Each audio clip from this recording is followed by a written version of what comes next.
Kabayan, si Kuya Ernie to. In a matter of few days, we are observing a very important holiday, which is Thanksgiving Day. So the question is, how do you remain grateful and what is there to think about in the face of all these problems that we are facing every day? So we want to tackle that issue of how do you develop a grateful attitude regardless of the challenges and problems that we are facing today. So Lynn, as usual, will be joining me and sharing with you some insights that we ourselves have experienced through the years as we face our own challenges. Remember, Lynn, in back in February 2020, when you were on your way to work, it was President's Day. Share us a little bit of what happened to you along the way. We were still living in California at that time. Yeah, we live in California. I actually in Orange County, and then I take the train from Orange County to LA, Mm-hmm. downtown LA, where I work at Kaiser Permanente in Sunset Boulevard. Mm-hmm. Mm-hmm. So that's quite a drive if Mm-hmm. I take my car. So I take the train every day, Mm-hmm. and it took us like at least an hour or so. But during that President's Day, what happened to me? Somebody from behind me just knocked me out and assaulted me. Mm-hmm. I believe that was like before pandemic. Yeah. So I was passed out and I woke up not knowing what happened. You were And awakened by the cops. yeah, the police came and they, woke me up and they said if I'm okay. Mm-hmm. So anyway, after that, I developed PTSD. Mm-hmm. I can't go to work. I can't even go out of the room and the door. I'm always scared of Mm-hmm. people. And every time you would hear the train, Every time I hear the train, I feel like somebody's forcing the door to open us and do something about us. to break in. So to break in, even at Mm-hmm. the window, if I saw someone, I would hide. And I don't know what happened, but and then at night, I've been having so much nightmare, Mm-hmm. and it always keep on same nightmare every night that I'm been blacked So out. you were It's having something. nightmares and sleepless nights. Yes. Mm-hmm. And so, how did we recover from this, and how did we overcome this difficult time? Uh, I think it took us a year, right? Yeah. And we couldn't go out. I can't even go out with you Mm-hmm. doing the I shopping, remember I groceries. left you at the FedEx office while I was sending some package, and I left you in the car. And when I came back, you were under I the heard, dashboard hiding. yeah, I heard we were trying to, you know, learn how to, for me to cope and adapt outside. So Mm-hmm. he invited me. He said, "Let's go with me. We're gonna go to the post office." And then I said, "I don't want to go out because there's a lot of people. I'll just wait you in the car." But then what happened? There was like some people talking outside the parking lot, underneath that parking lot, and we were in the parking. And for some reason, I got so scared that Mm. I was crying and hiding under the dashboard. I don't know what to do, and I was like so nervous and panicking Mm-hmm. until Ernie comes and yeah. Yeah, yeah. And so what we did with that, normally the way you react to these things is that you would consider it like a tragic event or something that, that would give you enough reason not to be grateful, right? Because the question is why me? A lot of Right. people would say, why did God allow that to happen to you? Yes, that Right? was my question. And I was like blaming. And I would never realize that that would happen to me. Yeah. So until we realized that we needed God's help, so we prayed about it, and then finally it dawned on us and helped us realize that God has a purpose for this, right? And so We didn't realize that until after. yeah, instantly, right? Because our initial reaction was negative. That's a lot of people's reaction. When That's they see right. something negative that happens to them, the first thing they do is blame on God, Right. be question, why is this happening? Right. Get devastated and Until depressed. we realize that there is a reason for that. And then when we opened up to God and started focusing on the blessings instead of the problems that came upon us, that's when we saw why God allowed it. Right. And number one, I remember I told you, because right after that was February, March, pandemic started. Correct. Right, and it's you being a nurse at Kaiser, you would have been in the front line, Yes, and right? like end of the February, President's Day, I got assaulted. March, so I'm not working. March, and the pandemic starts, and then Ernie was telling me, because I'm still PTSD, I don't want to go out. He told me, "Hey, think of this one as a blessing." Yeah. I go, "What do you mean? I don't understand." He said, "Look, if you tell what happened." So what happened is that I said, look what happened because it happened. Now you are on disability, and now you didn't have to be in the front line. And back then there was no vaccination at that point, so a lot of nurses were exposed to a lot of risk, Right. a lot of health risk because of the pandemic. And in fact, a lot of nurses died because of that. But because of that incident, you were spared of that, and you get to stay home, right? And that way you were not exposed to a lot of risk that would have cost your life, Correct. right? So that is, and we saw that because we focus on the blessings behind that tragic event instead of dwelling on the problem that came upon us. Now, my question to you, Lynn, is that when you look at this glass, when you look at this glass with water, which is half, right? How do you look at it? Do you look at it as a half empty or half full glass? Half, Half what? half Half full or full, half empty? half empty. Half empty? Full. I don't know, but I look at it both. It's a half empty, half full. Yeah, but so personally, how would you look at it? How would Half you empty. take it? When you say it's half empty, that mean what does that mean to you? It means that you're Means, focused on the problems rather than the solution. oh, And a lot of people focus on the problems. So when they look at that glass, they look at the problem rather than the blessings behind the problem. oh, so when I say half empty, I'm looking at the problem. That's right. So initially, when you got assaulted, because you were focused on the half empty glass, you were looking at the tragedy of that incident, which wherein you got assaulted. But until we realize that there is a blessing behind it, that's when you realize there is a purpose for that, and that is Yes. to spare you from being in the front line during that Mhm. time. Yeah. And guess what happened after that? Yeah, listen to this one.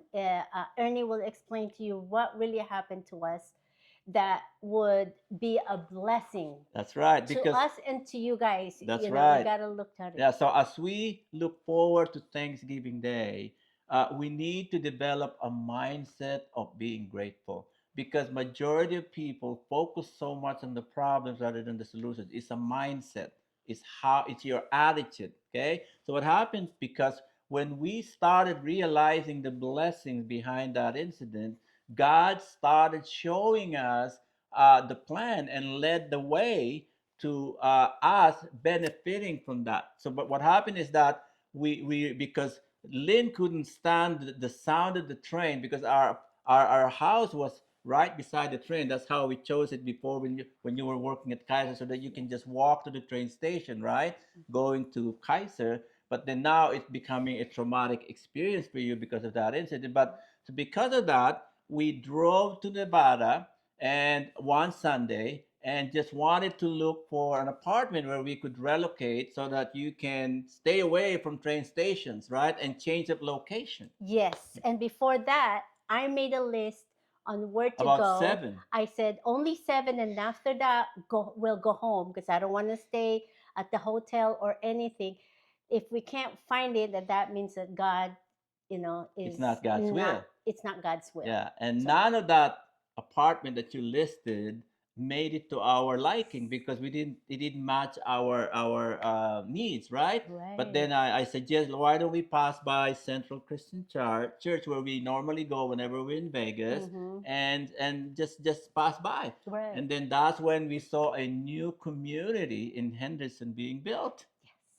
And guess what happened? We walked in, And when we walked in, Lynn demanded so many requirements. She wanted a corner unit. It was the last, no, it wasn't on the list. And I told you, let's go home. And then Yeah, you said, I see that new construction. Maybe we can take a look at it. right. So we went in there. Yeah, and when we went in there, Lynn had so many Yes. requirements. I said, no, this is, I said, they said it's not built yet. Yeah. There's only few of them that's built, and then they're still building on it. And I Hmm. said, well, That was October. I wanted to be in the corner. I wanted to be on the first floor. I want a corner because I wanted to make sure that, I can see the people Yeah. that who's gonna attack me. That's what I And it should want. not be facing the sun Not in the facing the morning sun. and in the evening, in the Bec- afternoon. because Las Vegas is hot. So they Yeah. said not facing the sun and not, it's I just want that. And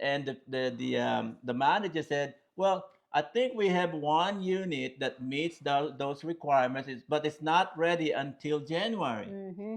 And I said, "It's perfect because We were there and we went there October. that's right." And I said, "It's perfect because we don't need it yet until January, until after a contract is Perfect. done in Yes. Fullerton." Perfect. And when they run our name, they found out that the apartment that we were renting in Fullerton is the same management that owns the apartment that is being built here. So we didn't Hmm. have to go through the process, and they just asked for $100 deposit. Fast forward. Fast forward, we rented the apartment for 18 months, and then Lynn started getting out of her system, regaining strength and confidence, started going out. And then and one day, and then one day coming from church, coming from church, I saw this. Well, we've been looking for a place to buy. I said, he said, maybe it's ready for you. If you're comfortable here, we can buy a house here. And I said, okay, let's look. So it didn't work out at that time, but one day I saw this one building, and I said, honey, I think I like this area. It's a new building. It's right next to the church. And I said, and not only that, it's if next to what?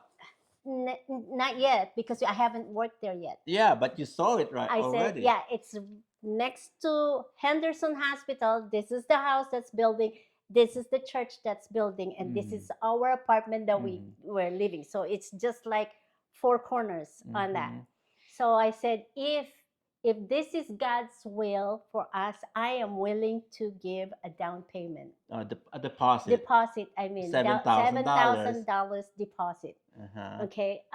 So anyway. And so we saw this village being built right across our apartment, which is right beside Henderson Hospital. Right. And Lynn mentioned, she said, being a nurse, if I were to work again, I want to work walking distance, and that is Henderson Hospital. Yes, but before that, we went to that new place. We walked We in. walked in. We want to reserve, so we made a down payment. No, hold on, hold on, hold No, on. wait, Before we wait. did Not that, reserve, not reserve. But they were asking us, well, you need to have a job. I go, a a paycheck. paycheck, a Yeah. regular paycheck. And I Mhm. go, well, we just moved here, but we have our own business, and we earn. But they still need a They paycheck. still need a paycheck. So and then she mentioned that you can give a deposit of $7,000 to reserve the unit, and that was May of 2022. And I said, Lynn, didn't you say that you are willing to give $7,000 as a deposit? Exactly the amount that you said in passing. So and I said, why don't you issue her a See check? how the Lord works. And then. And then I said, Mhm, well, if they need a paycheck, I don't know if they're gonna hire me here. It's a mhm, hospital. Oh, so I'll see if this is God's will, if mhm. they hire me there. And guess what? She got hired. Actually, when she went there, the hiring process was done because they've already hired all the nurses that they needed. But when they interviewed her and learned that she was from Kaiser, guess what? They opened a new position just for her. You see that? It's almost impossible Yeah. for her to get hired. And then here's another thing: when we were walking into the model unit, what did you see in the floor plan?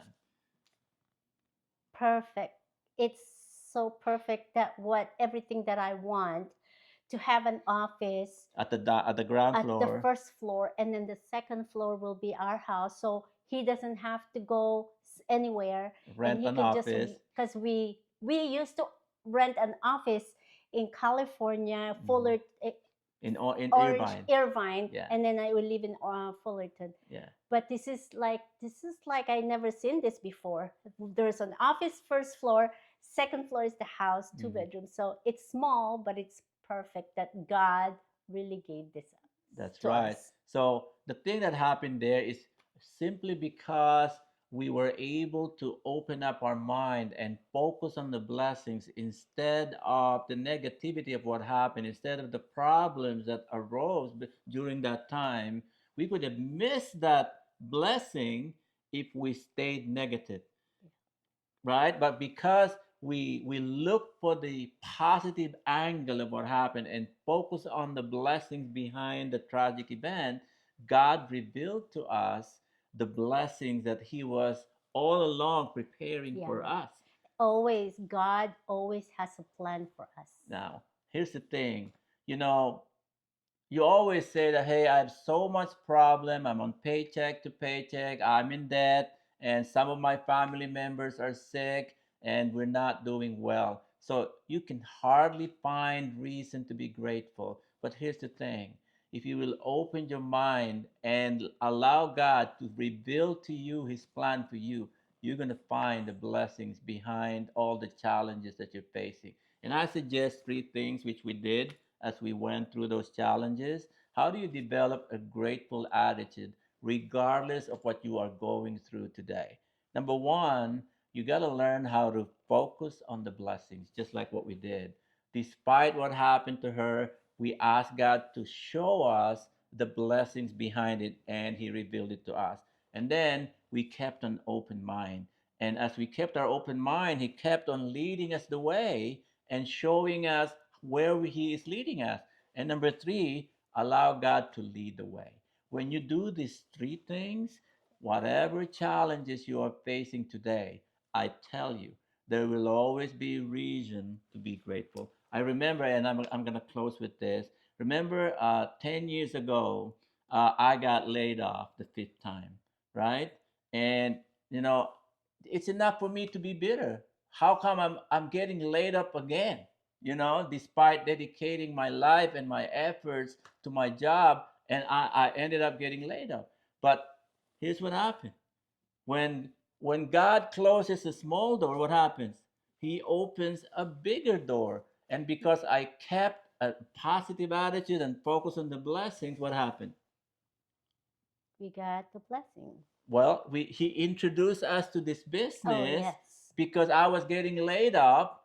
I got introduced to the business, and because I kept an open mind, God showed me the way. Hey, this is what I'm preparing for you guys because I want you to have what you call freedom. And that's what happened.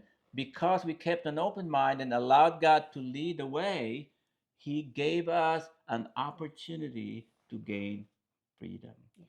and that led us to more blessings along the way. Guys, there are many reasons to be grateful for if you will learn how to focus on the blessings regardless of your challenges. Happy Thanksgiving. And that is to say that we are not to observe a grateful heart and not to have a grateful heart only on Thanksgiving Day. It is just to remind us that there will always be enough reasons to be grateful every Yes. day. God bless us all and happy Thanksgiving. Thanksgiving. Okay.